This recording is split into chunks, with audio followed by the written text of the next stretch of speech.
Hello everyone. So we are continuing our discussion on cost. So now we will discuss a very important component of cost analysis is break-even point or break-even analysis.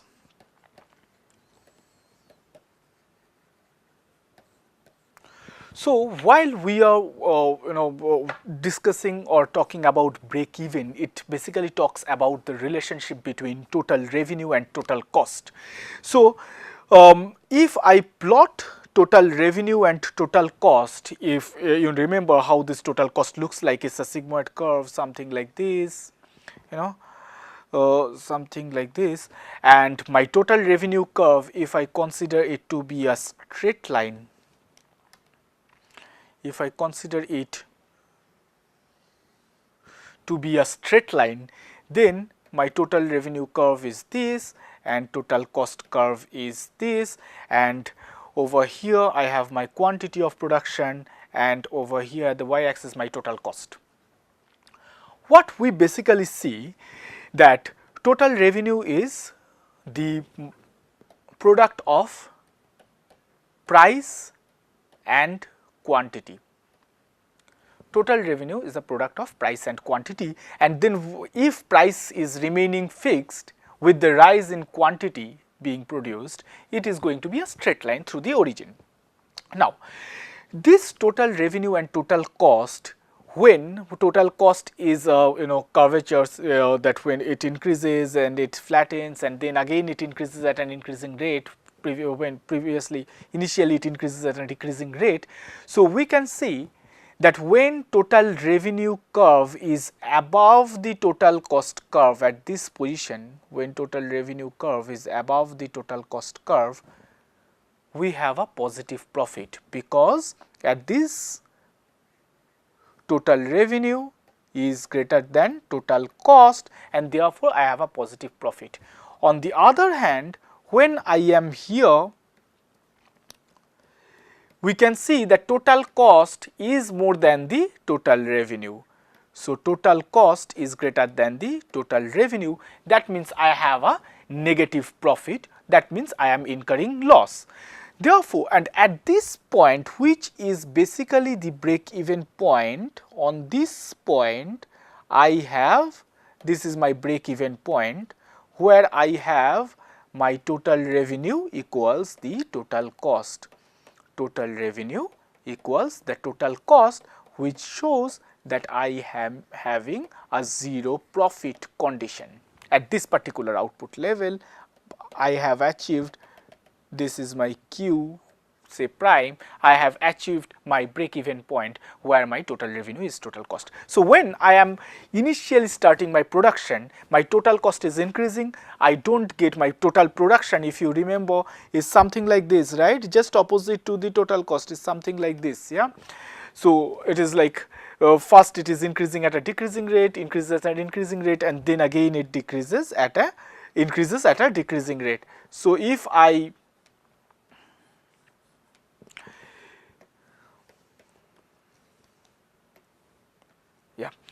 so if I have this total product curve, which is at the very beginning not producing much, the returns is poor, then my cost is higher. And as my returns is poor, my revenue is also not very high, and then I am making a loss. So my total cost at the initial stages of my production, my total cost is lesser than my total revenue, and greater than my total revenue, and I am making a loss. And slowly, with the rise in production, the total cost comes down, total production increases at an increasing rate.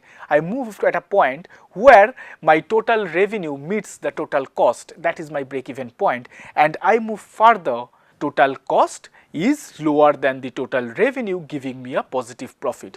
The vertical distance, at the point where my vertical distance between total revenue and total cost is highest, at that output level my profit is highest, Q star. I make the highest profit, or I can write it as QP, my profit is highest. Eventually, when my total revenue and the vertical distance between my total revenue and total cost is maximum at that point where total cost is higher than the total revenue, I am making the maximum loss. In both these 2 points, the slope between this marginal revenue and marginal cost are equal. Similarly, over here the slope between marginal revenue and marginal cost are equal. So, on both these points here, marginal revenue equals marginal cost, and I get maximum loss because my total cost is higher than my total revenue, and on this marginal revenue equals marginal cost, but I get maximum profit because my total revenue is higher than the total cost at this period of, at this entire, this blue shaded region, and over there only at that point I have highest profit. After that again my profit reduces, increasing my cost. At that point I have the highest profit where the vertical distance between revenue and cost is highest, and the slopes of the revenue curve and the cost curve is basically similar. So, this is how we can identify at which point my profit will be maximized, at what level of output, and at what level of output I reach the break-even point after continuously incurring losses in the beginning of my production. But I will never go beyond this. That is primarily because again if I continue overproduction, I am going to the diseconomies of scale, we will learn about that, or diminishing returns to scale where my cost will increase at a rate which will be unassailable, because with this output production, I am not making an efficient choice. Now I will move to, till now I was talking about the short run curve. What about when I talk about long run total cost curve? Long run total cost curve, or it's actually in long run production function when we decide about the way, in long run production function when we talk about the cost mechanism, we primarily look at the average total cost. We primarily look at the average total cost at long run. You can call it a long run average total cost, or LRATC. LRATC, long run average total cost. This long run average total cost is also known as a planning curve, because in long run I can change all my variable inputs, or I can change all my inputs turns variable, and I can really change my the scales of production over the period of time, deciding about the amount of production I am going to make.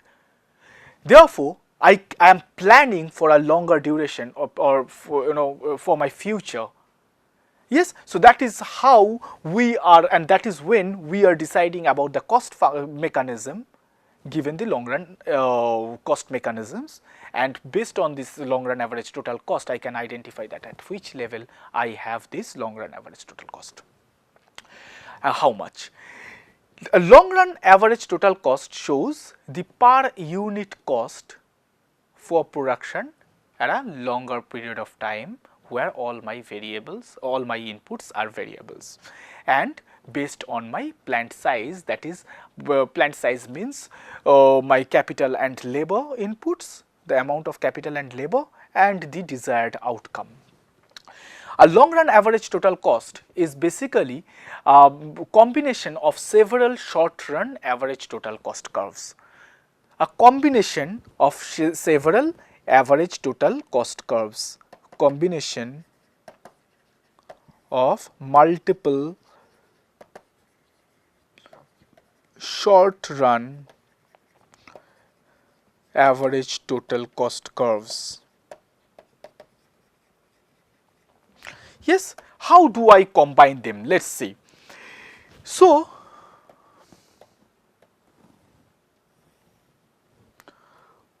the long run cost. The long run actually is a combination of several short run periods. So when I start production, I basically look at, okay, for a smaller duration of time, how I am going to work, so for a smaller particular time period. So when I am talking about this short run average total cost curve, at the very beginning of my production unit, I have this STC1 short run average total cost curve 1. I have another short run average total cost curve 2. I have another short run average total cost curve 3, and then I have another one over here 4, and I have another one 5.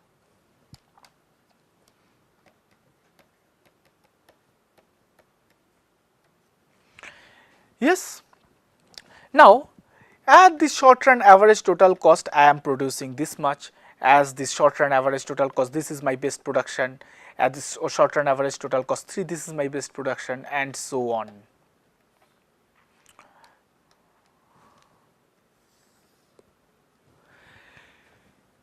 Having said this, this is my quantity of output.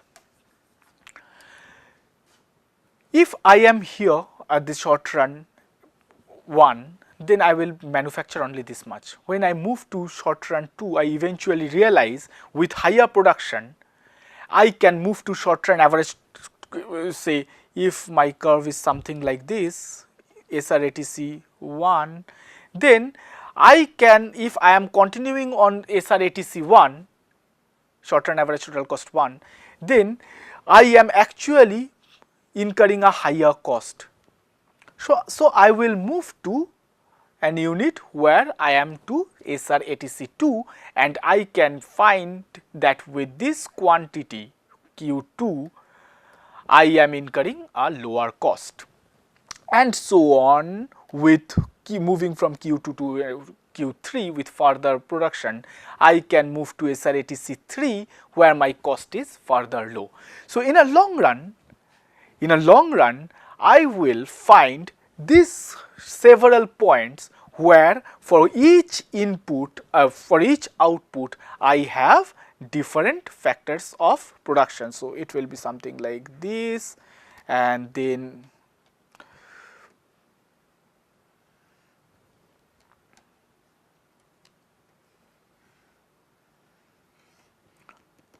so this can be my long run, taking into account all these individual short run curves. A production function can have virtually unlimited short run number of possible plant sizes in short runs, so unlimited. And if I have unlimited possible plant sizes, then I can have a smooth long run average total cost curve. So this is my long run average total cost curve, which is a smooth one. Yes, and this curve is also known as envelope curve,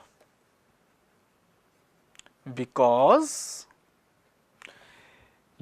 it actually, you can see that it covers all these short run cost curves, so it kind of forms an envelope. So it's known as envelope curve, and it's basically a smooth one. Now, in the downward sloping region of long run average cost curve shows that I am having an economies of scale.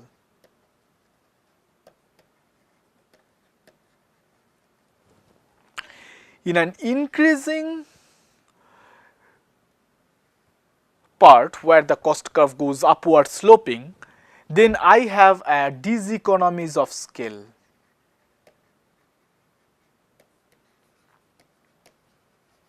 economies of scale and diseconomies of scale. Now these economies of scale can happen because of the labor specialization, because here my cost is decreasing with further output, So it can be because of labor specialization if we are thinking of labor. It can be because of technical specialization with better technologies and all, so my capital is being improved, so my cost is decreasing. And another way, if we are thinking of the managerial terms, it can be because of managerial specialization. Because of managerial specialization, based human resource management, based scheduling, and so on and so forth, based operation research techniques, given the same capital and labor, my cost is coming down. But when we are on the upward sloping curve, then there can be several reasons, which are managerial, apart from the the kind of diminishing return to scale, or apart from the inputs, that where my inputs are not really doing the best, the decreasing, the returns to scale is decreasing and or diminishing. But at the same time, in terms of managerial, if there is a lot of hierarchy, if the the management decision is not the best, the labor is not actually connected with the organization, then basically the output per labor, the average output per labor falls, which eventually increases the average cost. So this is the economies of scale which we can think of in terms of the managerial point of view. At the same time, at this point we can sometimes see a longer stretch of this where the average total cost is flat. That means for a particular duration or for a particular point, it is having a constant economies of scale, or the constant returns to scale, where the with the change in labor and capital, the output has remained same, though, so it doesn't really have an implication on the change in cost, so the cost remains fixed. So we can have a flatter region where it shows the constant return to scale. So therefore we can finally get my total cost multiplied by, I can get my total cost for the long run, which is nothing but the average total cost multiplied by the quantity, and then the marginal cost is nothing but the change in total cost by change in quantity in a longer period of time. When we see that similar to my short run average cost curves, even in the long run we see this is my long run marginal cost curve, which intersects the long run average total cost curve at its minimum point, where the cost is minimum. So what we find that when in long run my marginal cost is less than my average cost, my marginal cost is less than my average cost, then there is economies of scale. There is economies of scale. That means that my cost is decreasing. And eventually, when MC is equals to average total cost, that shows us that my average total cost is at its minimum. And when marginal cost is greater than average total cost, I see that I am having a diseconomies of scale. That means my average total cost curve is increasing. Therefore, this is where we can understand that how in the long run my average cost curve and my marginal cost curve function together. Thank you.